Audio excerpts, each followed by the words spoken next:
విదేశాలకు వెళ్లి ఉన్నత విద్య చదువుకోవాలనుకునే ప్రతి ఒక్కరిని చదివిస్తున్నామని ముఖ్యమంత్రి చంద్రబాబు తెలిపారు.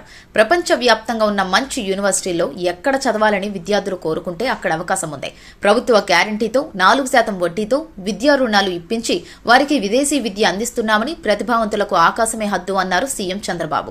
దావోస్ ఆర్థిక సదస్సులో పాల్గొనేందుకు వెళ్లిన చంద్రబాబు స్విట్జర్లాండ్లోని జూరిక్లో యూరప్ తెలుగు డయాస్పోరా సమావేశంలో పాల్గొన్నారు. దావోస్ కు తొలిసారి వచ్చినప్పుడు భారతీయులు తక్కువగా ఉండేవారని, తెలుగు వాళ్ళు అసలే లేరని అన్నారు. కానీ ఇప్పుడు తెలుగువారు ఉండటమే కాదు, వారిని చూస్తే విజయవాడలో ఉన్నామా, విశాఖలో ఉన్నామా అనేలా ఉందన్నారు. యూరోప్లోని 20 దేశాల నుంచి వచ్చిన తెలుగువారిని ఒక్కచోట చూస్తుండడం ఆనందంగా ఉందని తెలిపారు. 195 దేశాల్లో తెలుగువారు ఉంటే 148 దేశాల్లో ప్రవాస తెలుగువారు ఉన్నారన్నారు. ఎన్ఆర్టీలు మిగిలిన దేశాలకు విస్తరిస్తామన్నారు. ఏ ప్రాంతంలో ఉంటే ఆ ప్రాంతంలోని స్థానికులతో మమేకం కావడం తెలుగువారి ప్రత్యేకత అన్నారు. భారతదేశంలో అపారమైన మానవ వనరులు ఉన్నాయి. ఇదే మనకు వరం. ఉద్యోగాలు ఇచ్చేవాళ్లుగా తెలుగు జాతి ఎదగాలని ఆకాంక్షించారు సీఎం చంద్రబాబు.